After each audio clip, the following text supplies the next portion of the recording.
Hello, this is Kaii Marie, and you are listening to the Healing Element Podcast. This is episode 9, season 1. If you are watching this episode on the Healing Element Podcast YouTube channel, please be sure to like and subscribe. If you are listening by audio, please be sure to download today's episode and subscribe. Today's topic is loving a trauma survivor. Hope you enjoy.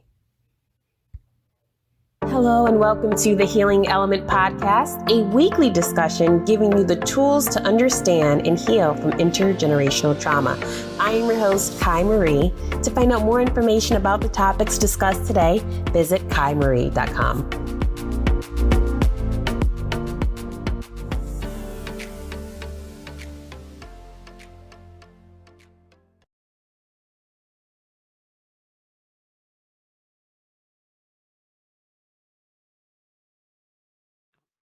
Hi, this is Kaii Marie, and welcome to the Healing Element Podcast. So happy that you decided to join me today. I have a very special guest. I have Montina Myers-Galloway. She is joining us from Charlotte, or I should say from North Carolina, rather. And she's going to be talking to us about loving a trauma survivor. So before we do our formal introduction, I just wanted to talk a little bit about the summary of today's topic.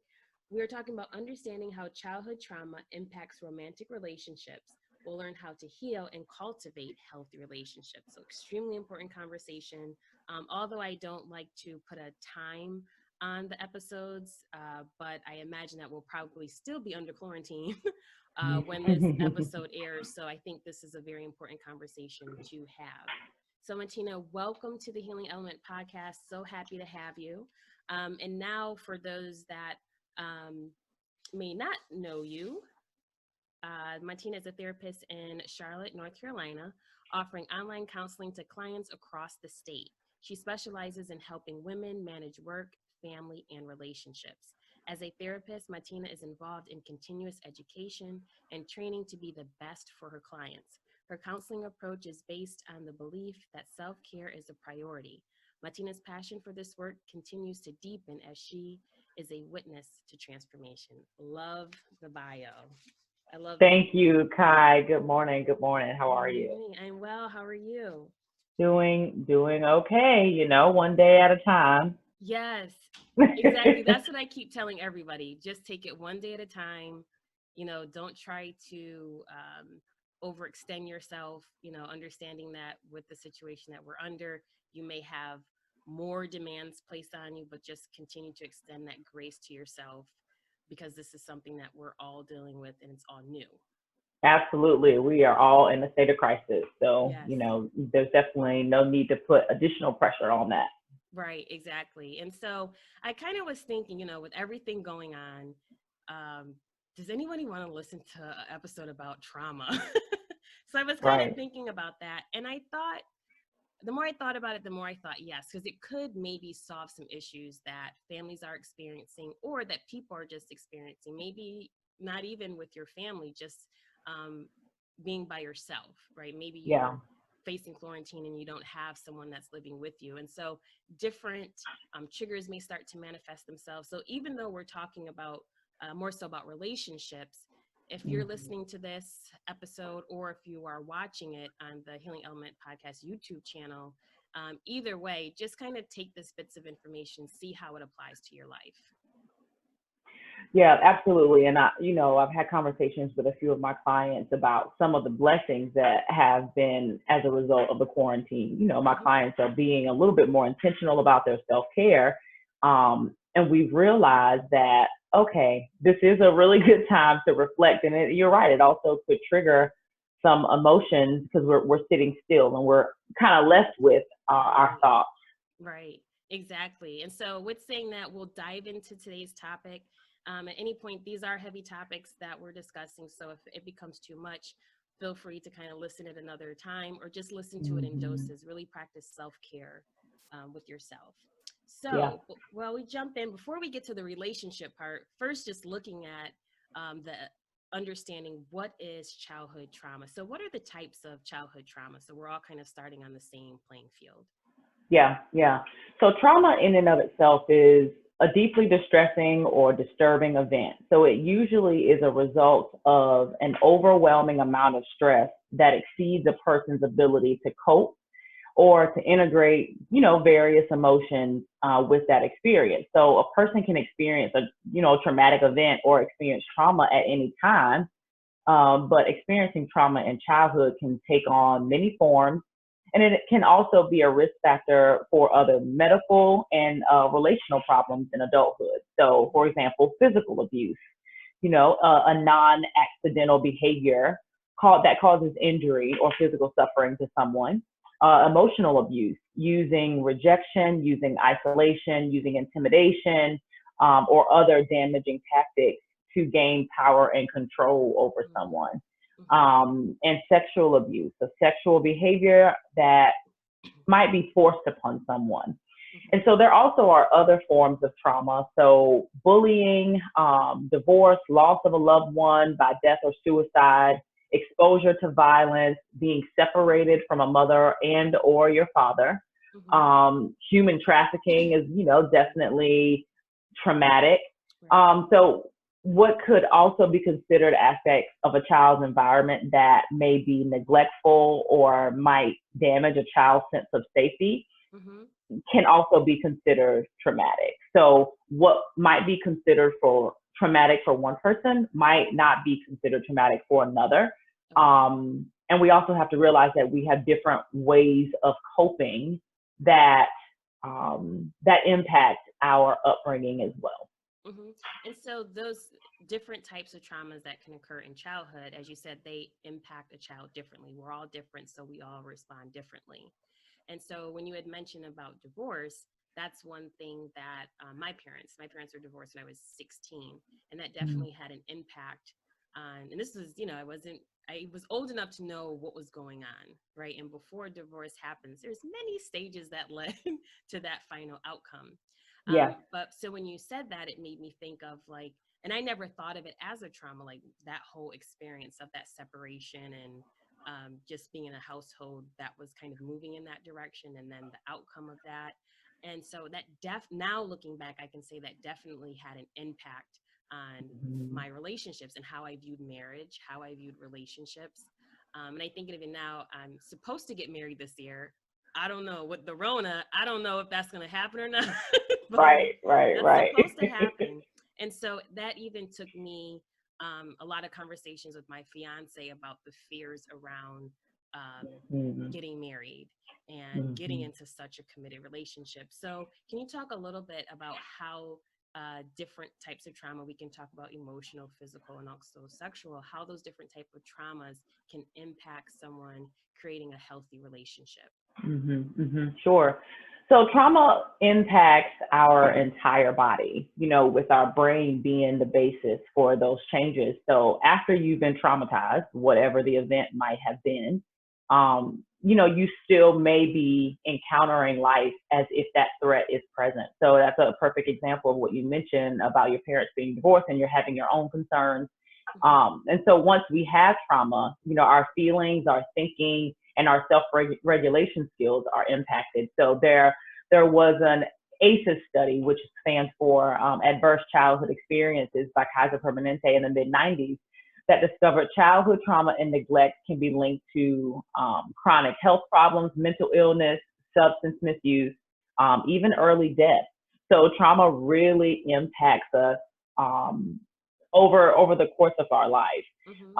Mentally, we could have difficulty with cognitive processing. Emotionally, we could have, like I said, difficulty regulating our emotions and having the emotional resilience, so to speak, to experience those emotions. And physically, experiencing different sensations in your body that can also be impacted by trauma as well.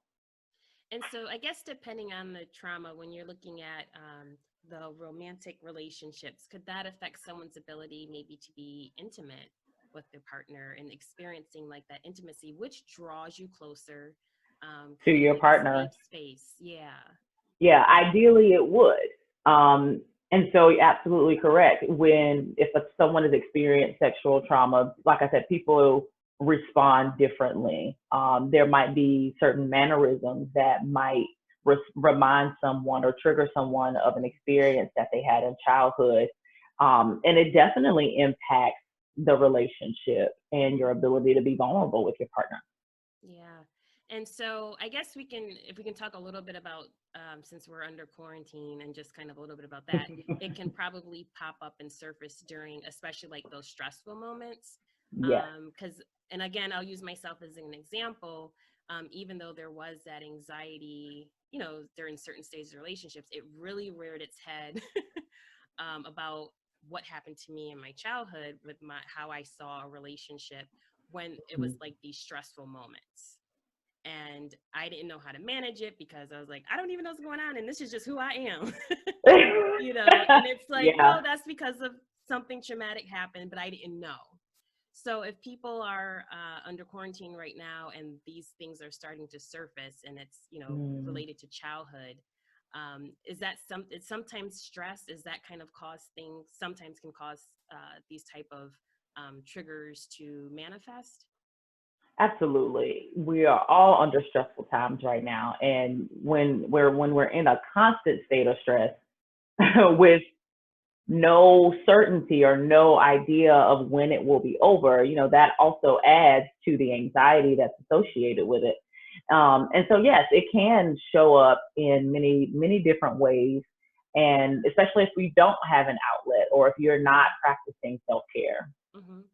And so if that is happening and you want to, and not even under quarantine, right? Just you're in a relationship, you're in a romantic relationship, and maybe you realize, okay, there are some things that I am working through. Healing is a journey. So I'm still working through a lot of things that I experienced in my childhood, maybe emotional abuse, mental abuse. How would you recommend someone to bring that up to their partner when they see, because you also have to notice that it's happening, that, okay, yep, you're And triggering identify me. with it. Exactly. So when you start to, as you start to identify with it and say, okay, I realize what this is stemming from, how do you recommend for someone to have that conversation with their partner? Yeah. So being vulnerable is hard enough. But for someone who has experienced trauma, they often have difficulty articulating what has happened to them, finding the words, finding the language, just to conceptualize in their head, much less to express it. So it's crucial that if you want your relationship to have an opportunity to flourish, that you share your experiences with your partner. But again, that's easier said than done. But if you want a healthy relationship, ideally you would do the self-work first. Start getting comfortable with those intense experiences and start being open and accepting of what has happened to you. Again, that is completely easier said than done. And of course, seeking professional help, therapy, a support group. And if you aren't ready to take the step of therapy or a support group, using your healthy support system. And there's an emphasis on the word healthy, because if you share your experience with someone, you want to feel emotionally safe, and you want to feel a sense of safety. Trauma is traumatizing. And so the last thing you want to do is continue to trigger yourself by putting yourself in positions where you feel less emotional and safe. And so, prior to getting into a relationship, ideally, you would do the self-work first. But if you're already in a relationship, take some time to reflect on what it is that's happening. If you consistently see a pattern in your relationship where you feel continuously guarded, or you feel that you're just not being as open and transparent, and it's not lining up with the type of relationship that you want in the future, then that's probably a sign that you might want to go ahead and start working through some of this stuff. Yeah, I totally agree with that. When you said take time to reflect and observe patterns, I think those things are so key. They were very key for me. Like, instead of being so reactionary and just saying, well, this is how I always respond, I had to say, okay, why am I responding this way? I had to start asking myself why. And it does cause you to own your stuff. Like, when you do that, you can no longer say, well, so-and-so said this to me. Right. Once it's out there, it's out there. I Right. believe it was in one of Brene Brown's book. It's like you can't unsee a pattern once you see it. You It's know, you true. once you talk about it and once you acknowledge it, you then take responsibility for it. And it's not a bad thing. It might feel No. very uncomfortable, but it's not a Right. bad thing. Yeah. So allow yourself to move towards acceptance of what has happened. You know, again, ideally in the early stages of a relationship, especially before you have kids, you know, especially before you end up feeling resentful in a relationship or Mm-hmm. whatever the dynamic has created. Mm-hmm. So true. And you feel so much more empowered once you Yeah. do that. Yeah. And even through working through trauma, when you start to do that work, like when you start healing from stuff that happened in your childhood, it also takes a burden off. Because Off. so many times in with childhood trauma, and again, I'll speak for myself, I don't want to speak to other people, but there is that feeling of, oh, this is my fault, like whatever Oh, happened yeah. to me is my fault. And Yeah. so you carry that with you into adulthood, into your Uh, relationships. And so that's how you're showing up with this guilt, with every shame. relationship. Yeah. And Yeah. so And that has an often, impact. Mm, I'm sorry. yeah, no, I'm sorry. Often those feelings are pervasive. You know, Mm-hmm. it becomes this narrative that we create and we start to live by, and we start to have these internal monologues that we start to say to ourselves, and it affects our behavior. So, another recommendation would be open to different ways of healing. You know, yoga, mindfulness, meditation, journaling. You know, these techniques help us befriend our emotions. They help us befriend our body, especially usually abuse, you know, that's where we hold it in our bodies, in our neck, in our tension spots. So, Mm-hmm. you know, it's also sometimes it's easier to write what you feel rather than say it. Right, right. That's so true. And one thing that, I mean, if you're, of course I'm a big yoga person, so of course I'm going to mention yoga. I'm going to say yoga. Right. So if you are, you have a partner, maybe doing like a couples yoga session or something like Mm-hmm. that, where you Mm-hmm. both can kind of, as you said, it's not always comfortable to speak how you're feeling, what you're going through, but Yeah. sometimes through yoga, working together, that can kind of create that atmosphere where maybe you'll feel a little bit more comfortable having a conversation, or at least have like that connection with someone else. Because there is, depending on what type of yoga you're doing, there is this sense of vulnerability with it, which, as you said, that's important in order to kind of allow for a space of healing and to have these difficult conversations. Yeah. Yeah. And also, I should have mentioned earlier, kind of giving a little disclaimer when you're exploring trauma, Mm-hmm. take it slow Yeah.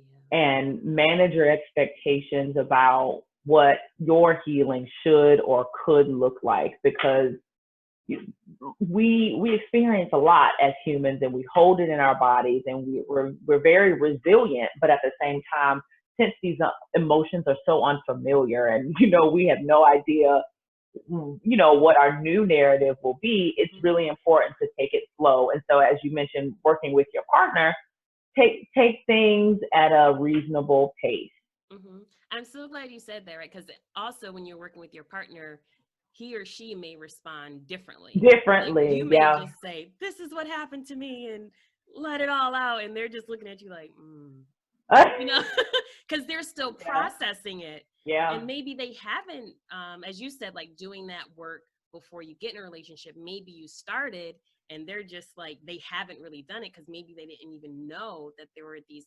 Um, Traumatic experience that happened in their childhood, and now here they are, and you're like, and not in a bad way, you're just like, Yeah. listen, this is me, this is my authentic self, I want to heal, I want our relationship to grow. And they're kind of like, whoa, like I didn't Right. go there yet. So as you Right. said, it's good to know that everybody is on a different part of their journey, and Mhm. to just be compassionate and understanding that. Yeah. And you know, we also have to consider the fact that there might be both people in the relationship that have experienced trauma. You know, usually we pick partners that trigger our wounds. And so Mm-hmm. there might be both people who have experienced trauma. Mm-hmm. Right. So important to work on that together. So if someone's listening and they're saying, yes, I've experienced, or also they're saying, I've noticed the patterns. I think that's so big. That's one thing that I always harp on. Look at the patterns when I'm talking to my friends. Right. Do you see a pattern? Because that tells you so much. And also, as you said, takes time. You have to sit and reflect in order to see the pattern. If you're just constantly moving, constantly going, you're not going to recognize it. So if Yeah. someone's listening today, and they're saying, yes, I recognize there's patterns. I've been reflecting, and I know that there are some, I have to start my healing. So what are some recommendations that you would give? Like just the first step, as you said, take it slow, take your time. What's the Hmm. first step that they can take? I think a first step could be really educating yourself on what trauma is Mm-hmm. and what could have been considered traumatic for you, because since may internalize or have a difficult time articulating our experiences, that might lead to us dismissing our experiences and just dismissing the impact that it could have had on us. Mm-hmm. And like I said, build a healthy support system, people you feel safe with, and people that support your growth. I would also suggest creating some sort of healing affirmation that can help you create more positive visions for your life. We can't change the past, but we can also create new opportunities for positive emotional connections, for new relationships. And I really believe in the fact that these are skills that you can learn. Sometimes when people experience trauma, they feel like, is it too late to heal? Is it too much to heal? Mm-hmm. But if you take things a little at a time and look at it as a skill that you have to acquire, rather than internalizing the shame any further, Mm-hmm. that's more of an opportunity for growth. Yeah, and I'm so happy that you said that. And I know as we start to wind down, and I know we can go on and on about this conversation because there's so much to unpack here. But Yeah. I think it's so important as when you had said, like you and your partner and you basically learn what works for you. And I say that because I think we live in such a culture of uh, celebrityism. I don't know if that's a thing or not. And it's Yeah. like, oh, I want a relationship like so and so. Did you see so and so's relationship? Comparison. Yes, and it's like what we're talking right now, you don't know what type of traumatic events happened in that person's life and For what they're sure. bringing to that relationship. And I say that person meaning whatever celebrity that is blasted across the Yeah. social media network right now. So you have no idea what they're both bringing into that relationship, any of their past trauma. So to look at a celebrity or even somebody else who's not a celebrity and try and compare your relationship to them, as you said, it's important for you and your partner to do that self work and not compare somebody else's relationship because you don't know what they're bringing to the table. Yeah. Yeah. Absolutely. I have really owned and accepted the idea that my relationship can look how my husband and I want it to look. It's Mm-hmm. our thing. It's just, it's just between us. We've had really good boundaries. So it's been really important for me to recognize that. Yeah. And so we focused on the relationship between two people coming together, establishing a relationship. And one thing that the mission of this podcast is to really provide tools for people so they can begin or continue their Hmm. healing journey to not only heal, but that hopefully the pain and the trauma that they experience, that it will not be passed on to their children, right? So now they're beginning to heal, they're working through issues. And as I said, healing is continuous. So it's not as though Yeah. you're going to reach a point and say, I am healed of all things. So now when I have my child, everything will be perfect. So I'm Yeah. definitely not saying that at all. But Montina, if they're doing the work, right, and they do have children, but in talking more so about doing the work, why is that so important to make sure that proper foundation is set before bringing children into the picture? Yeah. So transgenerational trauma is most likely kept under wraps, So when I was preparing for this, I was thinking in my mind, stop the silence, because Yeah, I you like that. know we we are ashamed of what we've experienced, and it's really um, I'm thinking of the word bondage, but it really Mhm. keeps us stuck. So if we don't talk about it, we for sure won't get healed, and then we won't be able to protect or guide the next generation. So I think it's important to be open as we can. However, I do recognize that you should be open to the extent of, for example, your child's developmental age, right? So we shouldn't share something that might trigger or maybe traumatize our child when they aren't developmentally ready to understand it. Right, right. So true. So take it in doses. As you said, everybody's journey is different. And for Yeah. your child, like you think of us as adults, how long it takes us to work through different experiences for a child. So you can only imagine the compassion and patience that you'll have to show for your children. Yeah, and I mean, children innately want to protect and please their parents, and we don't want to put things on them that could give them this undue or unjust responsibility before they're ready for it, because then that plays into the narrative, and then they look for a spouse or a partner or a friend to fulfill that narrative. So true. And then then that cycle And starts then it all over starts again. again. Yes, Mhm. so true. Mhm. Montina, thank you so much. As I said, I know that we could go on and on about this topic because it's so layered. But I thank you for this opportunity to come on and share your experience and Thank you. also your advice on how people can begin to heal, but also cultivate healthy relationships. So, in closing today, if people want to reach out to you, learn more about your services, or if there's any final words that you would like to leave our audience with today, please do so. Absolutely. And I want to make sure I provide some resources for the listeners. The Body Keeps Score is a really, really good book. It talks a lot about different therapies and different ways that trauma impacts our body over the course of time, and how, it impacts your relationships. And also, it didn't start with you. This is a really good book about transgenerational trauma. That's in essence what it is. So it's really, really helpful, and it helps you keep in perspective trauma. But people can reach me at montinagalloway.com. I'm also on Facebook and Instagram at Myers-Galloway.com or Myers-Galloway-Counseling.com. Okay, thank you so much, Montina, for joining us. It was an awesome, awesome discussion. And thank you, our listeners, for if you're listening to this on the podcast, thank you so much for joining. Or if you're watching on the Healing Element Podcast YouTube channel, thank you so much for watching. To find out more about services offered, please visit kaimarie.com. And please do not forget to sign up to the Journey to Healing newsletter. You all have a wonderful, wonderful day, and talk to you soon. Awesome.